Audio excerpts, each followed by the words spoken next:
अस्सलाम वालेकुम दोस्तों, क्या हाल है? खैरियत है? ठीक हो? फिट हो? तबीयत सेट है? दोस्तों अज मैं कुंदई वाला पतन क्रॉस किते ते मैं ही टाइम आ गया खानवा मौजा खानवा ते मैं वेंदा पिया कोट मिठान इो विचला रस्ता ते तो खानवा दिखेंदा ते रस्ता भी दिखेंदा वैसा इंशाल्लाह मेरे नाल जुड़े रहो इंशाल्लाह मज़ा आसे तो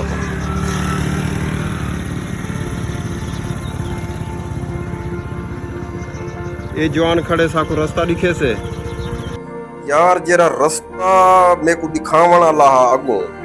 वो मेरे किनो अगू ते निकल गए ते मैं फस गया रास्ते डूब बिन हुन पता है वंजना के रहा है रास्ता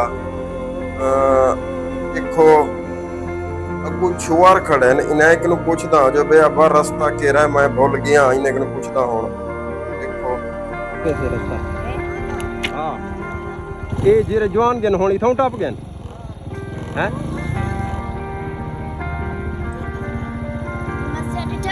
हाँ मस्जिद की ना वैसे हाँ हाँ सीधा ये है दोस्तों असल च मैं एक दी सेटिंग करन खड़ गया ते जेरा बंदा मेरे को रास्ता दिखावना वो अगू निकल गए रास्ता बहुत कच्चा रेत है अगू माल ढांडा भी आ गए आपको पता है कितना जेरे धनवाल होंदे माल होंदे उन्हें किने ढेर सारा वाल रास्ता इतना कर मुश्किल बढ़ वेंदे क्योंकि रास्ता एक होंदे ये पासू सारा जंगल है सडे दे पियो मैं इन्हें को क्रॉस कर गिना आवा काका इन्हें को हटा वे अल्लाह दा बंदा इदे आ इन्हें को हटा रास्ता ते दे थोड़ा जा अल्लाह दा बंदा मैं खुदा मैं औखे ही पै गए एक मेरे नाल जरे बंदियां नु अगी ते निकल गए अस्सलाम वालेकुम दोस्तों, क्या हाल है? खैरियत है? ठीक हो? फिट हो? तबीयत सेट है? दोस्तों तो साडे पे मेरा पेज बखरा विलागर दोस्तों मैं पांतियां पांद करंदा रहम ना इलाके दिखेंदा रहम ना वसेब दिखेंदा रहम ना तो आपको मैं दोस्तों कुंदई वाला पतन क्रॉस कीते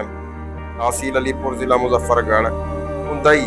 खानगढ़ डोमा किलो 3-4 किलोमीटर अगी ते है ये इलाका ये जरा तो साडे दे पियो कुंदई किलो मैं पतन क्रॉस कीते ते मैं आ गया खानवा मैं वंजना हा कोट मिठान मेरे को जरा रास्ता दिखावना लाहा मेरे नाल वो कट्ठे टुरे से मैं एक दी सेटिंग करन खड़ गया ते वो बंदे अगी ते निकल गए रास्ता मेरा आन दिठाया है रास्ता मेरा बिल्कुल कैन दिठाया मैं नवे सिरवंदा पे दे पहले आए हम बहु काफी अरसा पहले आए हम क्योंकि अगर फलाटन दे दिया रास्ते तब्दील नहीं करते हाल ही तो मैं बता भूल आई दुनी ले चुके मेरे वास्ते मसला बढ़ चुके है मैं सफर ढेर करने तकरीबन 2-2.5 घंटे ना आगे ते सफर है मैं वंजने कोट मिठल ते राजनपुर वाले पास से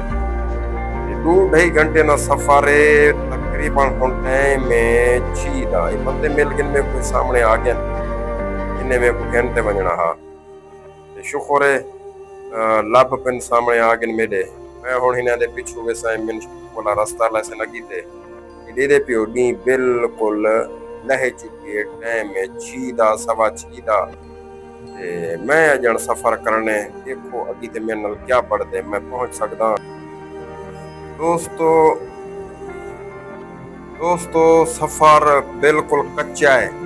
तो साडे दे पियो जरा इदू डी भी लह गए ते पहली आबादी शुरू थी गई खानवा दे इलाके दी खानवा दे पहली आबादी शुरू थी गई एक घर आ गए इत्थों दे जेरे घर होंदे दोस्तों लई दे बूटे इो कहां दे बूटे तर काने जेरी हवेली होंदी है वो हिंदी होंदी है लई दे काठियां दी यही बिल्कुल लह गए सफर जन में ढेर सारा करने पता क्या थी दे अगी ते इदू तो को पता है शाम दे टाइम अंधारी भी पड़न दी है रास्ता बड़ा मुश्किल है देखो अल्लाह रहमत करे हुन भला मैं रास्ता भूल गया हो जेरे बंदियां नु बे पासे गन पे इन्ने कनु पूछना ये क्या दिन छुआर खड़न सा लिशारियां रास्ता की वैसे लिशारियां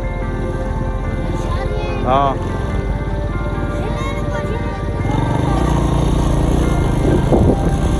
और एक मैं पूछन तो आदन साडे साहब को भी पता पहले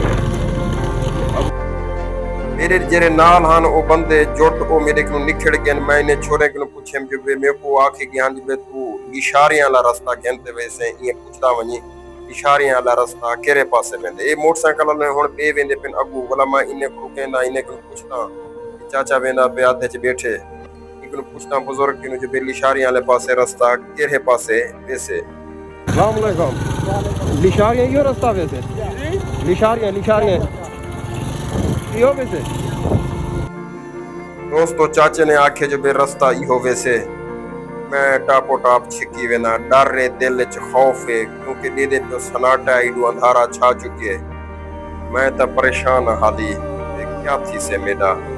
किथे कजामा घर अंदे तो दे दे पे इहो भी बंद खड़े इहो कल्ला घर खड़ा इहो भी बंद है। कई कजामा घर अंदे इडू एक फोन अंदे पिन एक बंदे दा ते मैं उनको अटेंड नहीं करंदा पिया क्योंकि मैं सफर ये सारा करना इडू ही बिल्कुल लह चुके। अल्लाह रहमत करे मेरे उत्ते वाह मंगसो मेरे हक च रास्ता भी दसण वाला कोई कहनी तुसा दे दे दूर तक सनाटा है बिल्कुल सोन बयाबान। अगू वाला मेरे को दसे ने जो बे डू वाल हैवी है ना अजन पिया दरिया मेरे किते खड़े ये आधे च एरिया है जरा तुसा दे दे पियो इडू दरिया सेंदे परू भी दरिया सेंदे डू वाल है बे भी पिन वो भी मैं क्रॉस करना है रास्ता मोरसले ने बंदा मेरा इतना जाने वाला मिल गया मेरे को।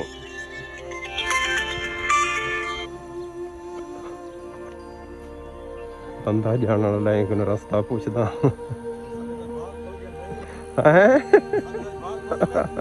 क्या हाल है? ठीक है क्या हाल है? खैरियत है? ठीक हो फिर तबीयत सेट है? मैं आगे जवान लग रहा था वो है खैरियत है बाम में कोई इजाजत दे। दोस्तों तो पता है जो बे मैं कुंदई वाला पतन क्रॉस किया मैं वेंदा पिया हम कोट मिठान। मैं 3 किलोमीटर का सफ़र अजड़ किया हम ते रस्ते दे विच मेरा एक प्यारा भाई दोस्त डॉक्टर मोरसलेन साहब ये रस्ते च खड़े आंदे मैं इन्हें रास्ता पूछे तो इन्हें को मैं सुझान कि मैं के हे तो मोरसलेन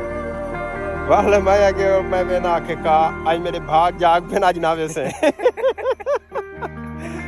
लिहाजा वो आखे सफ़र भी ज़्यादा है तकरीबन कोई 1.5 घंटे का सफ़र है तो उए डी लै चुके दिठे वे दे दे पियो सो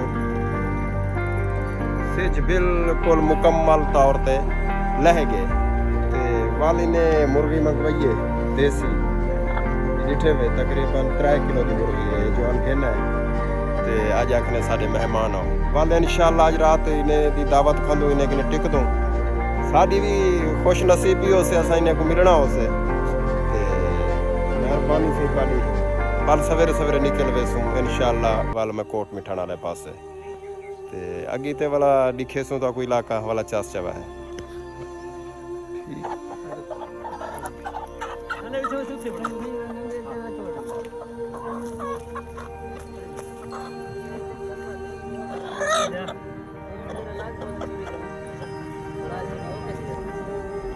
दोस्तों खाना साड़ा आ चुकी है देसी मुर्गी जरी है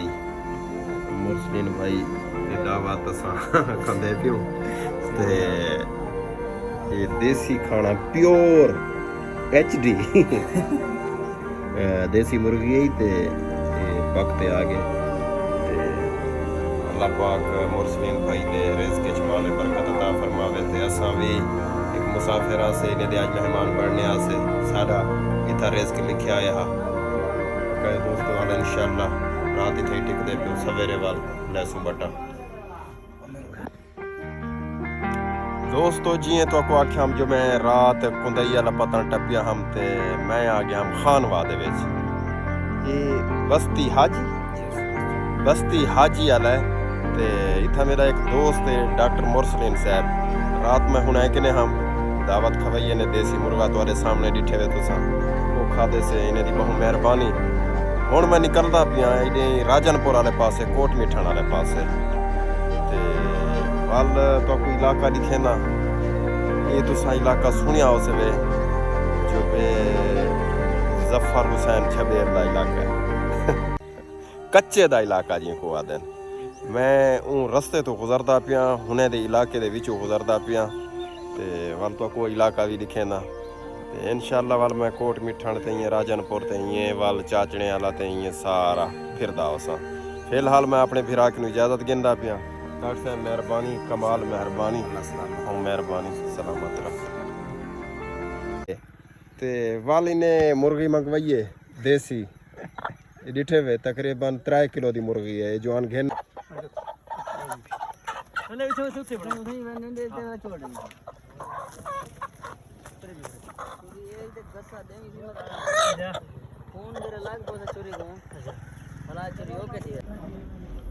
दोस्तों खाना साड़ा आ चुकी है देसी मुर्गी जरी है मुरसलीन भाई दी दावत असां खांदे पियो